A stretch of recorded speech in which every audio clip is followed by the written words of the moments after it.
Hello friends, आप सभी का अपने HDS ट्यूटोरियल पर स्वागत है। तो आज हम लोग जैकबोर्ड क्लास 9 का हाफ ईयरली एग्जामिनेशन 2022-23 का क्वेश्चन आंसर देखने वाले हैं। सब्जेक्ट मैथ है और हिंदी का और साइंस का मैंने ऑलरेडी अपलोड कर दिया है। नीचे डिस्क्रिप्शन में उसका लिंक मिल जाएगा, वहाँ से आप हिंदी का और साइंस का हाफ ईयरली मॉडल क्वेश्चन देख सकते हैं। तो देखिए, यहाँ पर हम लोग मैथ का करेंगे। बहुत ही इजी क्वेश्चन आ रहा है। जिन लोगों का हाफ ईयरली एग्जामिनेशन नहीं हुआ है उन लोगों का होगा, और जिनका हो गया है उनका तो हो गया है। तो यहाँ पर देखिए, जो भी क्वेश्चन है सबको अच्छे से आप याद कर लीजिएगा और प्रैक्टिस कर लीजिएगा, ताकि अगर आप लोगों का हाफ ईयरली एग्जामिनेशन हो तो आप अच्छे से एग्जाम दे पाएँ। मैथ का देखिए, पहला क्वेश्चन, निम्नलिखित में कौन परिमेय संख्या है? पहला ऑप्शन है 3, दूसरा 10√3, तीसरा पाई, चौथा कोई नहीं। तो इसका सही आंसर हो जाएगा ऑप्शन नंबर पहला। बहुत ही आसान क्वेश्चन है। 3 एक परिमेय संख्या है। फिर देखिए दूसरा क्वेश्चन, दो परिमेय संख्याओं का गुणनफल हमेशा निम्न में से क्या होता है? अपरिमेय संख्या, परिमेय संख्या, पूर्ण संख्या, अभाज्य संख्या। तो इसका सही आंसर हो जाएगा ऑप्शन नंबर दूसरा, परिमेय संख्या।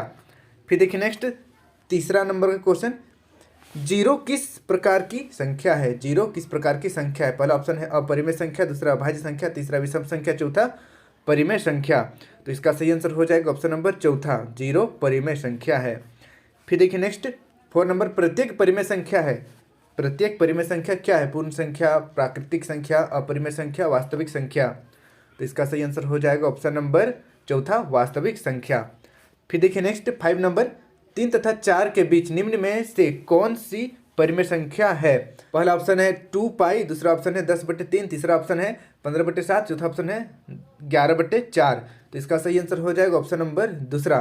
देखिए 10 को अगर हम लोग 3 से भाग देंगे, वैसे परिमेय संख्या निकालने का बहुत सारा तरीका है, बट यहाँ पर मैं आप लोगों को थोड़ा सा हट कर बता रहा हूँ। देखिए 10/3 इसको भाग देंगे तो क्या आएगा? 3.3333 ऐसा कुछ आएगा। तो 3.33 किसके बीच में है? 3 और 4 के बीच में है। ऑप्शन नंबर दूसरा सही हो जाएगा। फिर देखिए नेक्स्ट 6 नंबर, यदि 10 का घात x बराबर 8 है तो x बराबर क्वेश्चन मार्क, x का वैल्यू क्या होगा? 1/2, -1/2 या 2 या फिर 0। तो इसका सही आंसर हो जाएगा ऑप्शन नंबर पहला, 1/2। 64 का पावर 1/2। अब देखिए 1/2 अगर पावर में रहता है तो उसको हम लोग रूट बना सकते हैं, 64 अंडर रूट हो जाएगा। ठीक है, तो इस तरीके से इसका वैल्यू 8 आता है। तो इसे आप नोट कर लीजिए। अब बढ़ते हैं अगला 7 नंबर की ओर। इनमें से कौन एक चर वाला बहुपद है? इनमें से कौन एक चर वाला बहुपद है? पहला ऑप्शन है x + y, दूसरा 2x² + 3x + 4, तीसरा 2x + 3y + 5 और चौथा ऑप्शन है 3। तो इसका सही आंसर हो जाएगा ऑप्शन नंबर दूसरा, 2x² + 3x + 4। फिर देखिए नेक्स्ट 8 नंबर, बहुपद का 2x + 6 का शून्यक कौन है? तो इसका शून्यक निकालना है। 3 है, -3 है, 6 है या -6 है। तो इसका सही आंसर हो जाएगा ऑप्शन नंबर दूसरा, -3 इसका सही आंसर होगा। फिर देखिए नेक्स्ट, अब बढ़ते हैं 9 नंबर की ओर। 9 नंबर का क्वेश्चन देखिए, बहुपद x⁴ - 3x² - 5 का घात क्या है? तो इसका घात एक्चुअल में 4 होगा। यहाँ पर देखिए सबसे बड़ा घात 4 है, तो 4 इसका आंसर होगा। ऑप्शन में कहीं पर भी 4 नहीं दिया हुआ है, ऑप्शन में यहाँ पर कहीं पर कुछ गलत हो गया है। ठीक है, इसका आंसर 4 होगा। अब बढ़ते हैं नेक्स्ट 10 नंबर की ओर। यदि px बराबर x - 1 तो p0 का मान क्या होगा?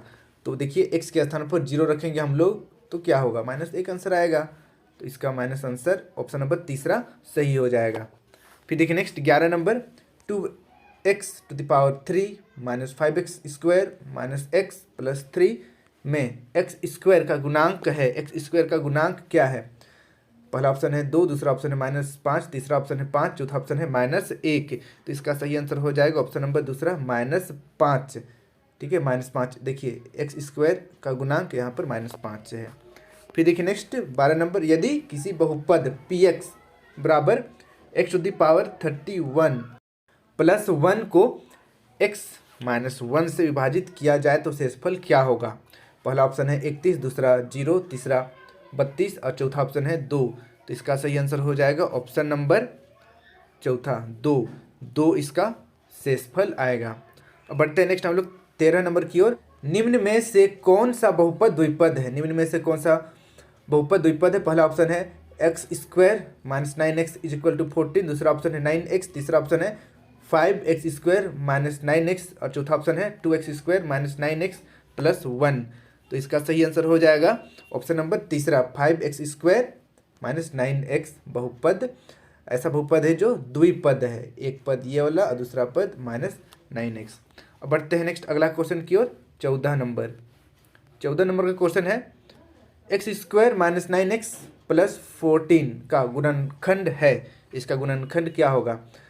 पहला ऑप्शन है x plus 14 into x plus 1, या x minus 7 into x minus 2, या x plus 2 into x plus 7, या x minus 14 into x minus 1। तो इसका सही आंसर हो जाएगा ऑप्शन नंबर दूसरा, x minus 7 into x minus 2। अब बढ़ते हैं नेक्स्ट 15 नंबर की, और यहाँ पर देखिए इस चार्ट को, ग्राफ को अच्छे से देख लीजिए, इसी से नीचे क्वेश्चन पूछा गया है। 15 नंबर का क्वेश्चन है बिंदु B का निर्देशांक क्या है? बिंदु B का निर्देशांक यहाँ पर देखिए, x में -5, y में 2, -5 2 -5 2, ऑप्शन नंबर तीसरा सही हो जाएगा। फिर देखिए नेक्स्ट 16 नंबर, निर्देशांक -3, -5 द्वारा पहचाना गया बिंदु, -3 -5, -3x में यहाँ पर है और -5 नीचे आएंगे यहाँ पर है, देखिए तो ई इसका आंसर हो जाएगा, ई ऑप्शन नंबर बी में सही हो जाएगा, ई। फिर देखिए नेक्स्ट 17, डी का भुज, डी यहाँ पर इसका x देखिए यहाँ पर 6, तो इसका 6 किस में है? ऑप्शन नंबर पहला 6, इसका सही हो जाएगा। फिर देखिए 18, एच का कोटि, एच का y, ये वाला y है, y ये वाला है, और h कहाँ है? h यहाँ पर है, तो h का y -3, तो h का -3, ऑप्शन नंबर दूसरा सही हो जाएगा। फिर देखिए नेक्स्ट, बिंदु M का निर्देशांक क्या है? बिंदु M का निर्देशांक ऑप्शन नंबर दूसरा सही हो जाएगा, -3 0। फिर देखिए 20 नंबर, x अक्ष और y अक्ष के कटान बिंदु को क्या कहते हैं? x अक्ष पर स्थित कोई भी बिंदु, या y अक्ष पर स्थित कोई भी बिंदु, या फिर ऑप्शन तीसरा A या B दोनों, या ऑप्शन चौथा मूल बिंदु। तो इसका सही आंसर हो जाएगा ऑप्शन नंबर चौथा, मूल बिंदु कहा जाता है x और y के कटान बिंदु को। फिर देखिए 21 नंबर, यदि 2 जीरो रैखिक समीकरण 2x plus 3y is equal to k का एक हल है, तो k का मान क्या होगा? k का मान निकालना है, तो x के स्थान पर 2 रख देंगे और y के स्थान पर हम लोग रख देंगे 0, और इसको सोल्व कर देंगे, तो k का वैल्यू क्या आएगा?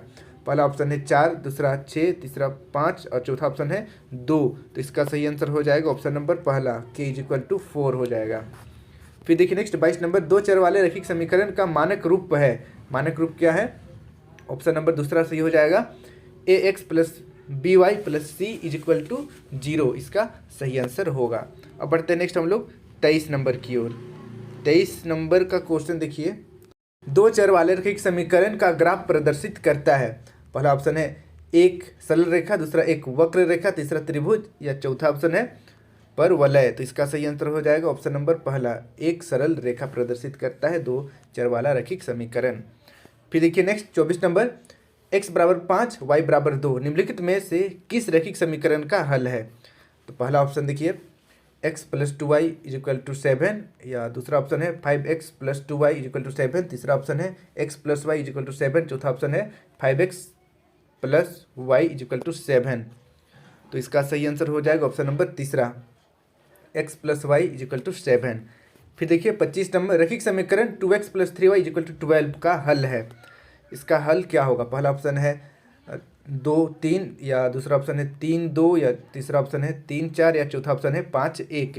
तो इसका सही आंसर हो जाएगा ऑप्शन नंबर दूसरा, x बराबर यहाँ पर 3 लेना होगा, y बराबर 2 लेना होगा, ऑप्शन नंबर दूसरा सही हो जाएगा। फिर देखिए नेक्स्ट 26 नंबर, यदि बिंदु 2 3, x प्लस वाई बराबर k द्वारा निरूपित रेखा पर स्थित है, तो k का वैल्यू क्या होगा? देखिए x और y को जोड़ देना है, x बराबर 2 है, y बराबर 3 है, 2 जोड़ 3 बराबर 5 होता है, तो इसका आंसर 5 हो जाएगा, ऑप्शन नंबर चौथा सही है 5। फिर देखिए नेक्स्ट 27 नंबर, रैखिक समीकरण 4x plus 3y is equal to 12 का आलेख x अक्ष के किस बिंदु पर प्रतिच्छेद करेगा? तो इसका सही आंसर हो जाएगा ऑप्शन नंबर तीसरा, 3, 0, इस बिंदु पर प्रतिच्छेद करेगा। फिर देखिए 28 नंबर, 60 डिग्री का पूरक कोण का मान क्या होगा? पहला ऑप्शन है 30, दूसरा 90, तीसरा 120, चौथा 100। तो देखिए 60 में कितना जोड़ेंगे हम लोग कि 90 हो जाएगा, तो वही इसका आंसर होगा। तो 60 में हम लोग 30 जोड़ेंगे तो 90 हो जाएगा। ऑप्शन नंबर पहला सही हो जाएगा। फिर देखिए 29 नंबर, वह कोण जो 90 से अधिक तथा 180 से कम हो क्या कहलाता है। ऑप्शन पहला है न्यून कोण, दूसरा समकोण, तीसरा अधिक कोण, चौथा सरल कोण। तो इसका सही हो जाएगा ऑप्शन नंबर तीसरा, अधिक कोण कहलाता है, 90 से अधिक और 180 से कम। फिर देखिए नेक्स्ट 30 नंबर, उस कोण की माप क्या है जो अपने पूरक कोण के आधे से 30 अधिक हो। पहला ऑप्शन है 30, दूसरा 40, तीसरा 60, चौथा 50।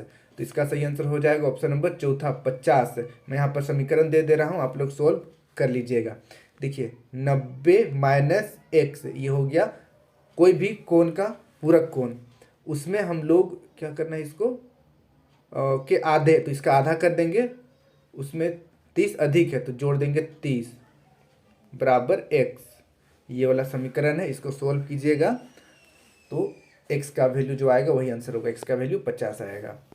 फिर देखिए नेक्स्ट 31 नंबर, दी गई आकृति में रेखाएं ए बी और सी डी बिंदु ओ यहाँ पर कुछ मिट गया है करती है, ओके।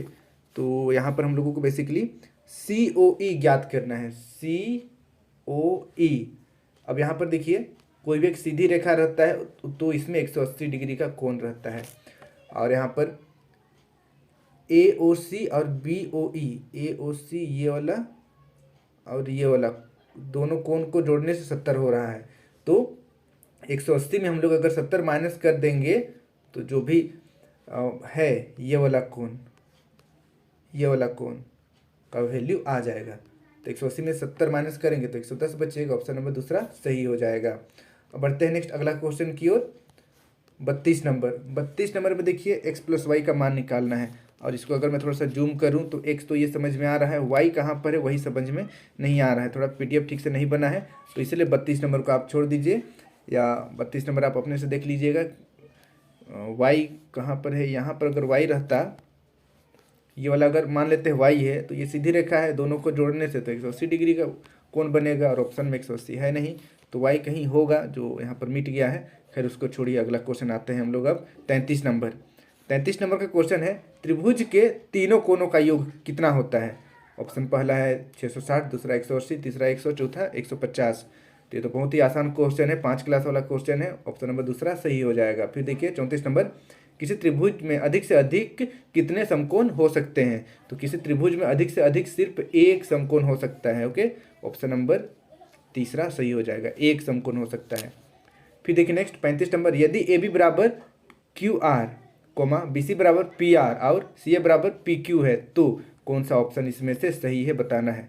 तो देखिए अगर सर्वांग इसको हम लोग बनाएंगे तो बनेगा त्रिभुज ए, थोड़ा सा नीचे लिखो ताकि ऑप्शन देखने में मदद हो, त्रिभुज ए बी सी सर्वांग है त्रिभुज क्यू आर पी के, ठीक है, लेकिन यहाँ पर कोई भी ऑप्शन से मैच नहीं कर रहा है, ओके, तो इसीलिए ऑप्शन नंबर चौथा देखिए उपरोक्त में से कोई नहीं, ये इसका सही आंसर हो जाएगा। अब बढ़ते हैं नेक्स्ट 36 नंबर, निम्नलिखित में से कौन त्रिभुज के सर्वांग समता की कसौटी नहीं है। तो एस ए एस है, ए एस ए ये भी है, एस एस ए ये नहीं है, ऑप्शन नंबर तीसरा सही हो जाएगा, और ऑप्शन चौथा तो होता है, ठीक है, यहाँ पर नहीं है पूछा गया है, ऑप्शन नंबर तीसरा सही हो जाएगा। फिर देखिए 37 नंबर, दो त्रिभुज सर्वांग होते हैं यदि उन त्रिभुजों के दो कोणों के युग्म बराबर हो तथा वह भुजा जिस पर दोनों कोण बन रहे हैं बराबर हो तो किस प्रकार सर्वांग होंगे। तो यहाँ पर देखिए यहाँ पर दो कोण है इस तरीके से, एक कोण ये एक कोण ये है, ओके, यहाँ पर ये वाला कोण को और ये वाला कोण को लिया गया है, और बीच में ये वाला भुजा को लिया गया है। तो यहाँ पर कोण यानी कि ये वाला कोण के लिए ए, ये वाला कोण के लिए ए, और बीच में साइड के लिए एस, तो A S A option number पहला सही हो जाएगा।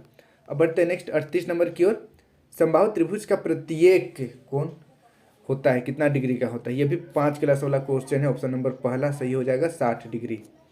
फिर देखिए 39 नंबर, यदि एक त्रिभुज की तीनों भुजाएं दूसरे त्रिभुज की तीनों भुजाओं के बराबर हो, दोनों त्रिभुज सर्वांग होंगे, कौन सा नियम से सर्वांग होंगे। एस एस एस से, ये भी बहुत ही आसान क्वेश्चन है, साइड साइड साइड सर्वांग समता से। ऑप्शन नंबर पहला सही हो जाएगा। फिर देखिए नेक्स्ट लास्ट क्वेश्चन 40 नंबर की ओर। आकृति में त्रिभुज BOC तथा त्रिभुज AOD सर्वांगसमता के किस नियम से सर्वांगसम है? तो यहाँ पर देखिए ये वाला त्रिभुज और ये वाला त्रिभुज कौन सा सर्वांगसमता से सर्वांगसम है बताना है। तो यहाँ पर देखिए एक 90 डिग्री है, तो कहीं पर भी 90 डिग्री रहेगा सर्वांगसम रहेगा तो RHS से हो जाएगा। ठीक है, इसको ध्यान में रखिएगा। तो ऑप्शन नंबर तीसरा सही हो जाएगा RHS, यानी कि राइट हाइपोटेनियस साइड सर्वांगसमता से ये सर्वांगसम हो जाएगा। तो इस तरीके से आज हम लोग क्लास 9 का JAC board half yearly examination question देखे 2023 का। और बाकी सब्जेक्ट मैथ का तो यहाँ पर है, साइंस का और हिंदी का भी मैंने अपलोड कर दिया है। आप नीचे डिस्क्रिप्शन में चेक कीजिएगा, वहाँ पर आपको लिंक मिल जाएगा। आज के लिए इतना ही। वीडियो अच्छी लगी तो वीडियो को लाइक करके चैनल को सब्सक्राइब जरूर कर लीजिएगा और बेल आइकन ऑल पर क्लिक कीजिएगा ताकि इस तरीके का वीडियो मैं जब भी अपलोड करूँ आप तक नोटिफिकेशन पहुँच जाए। Thank you for watching video. Have a good day.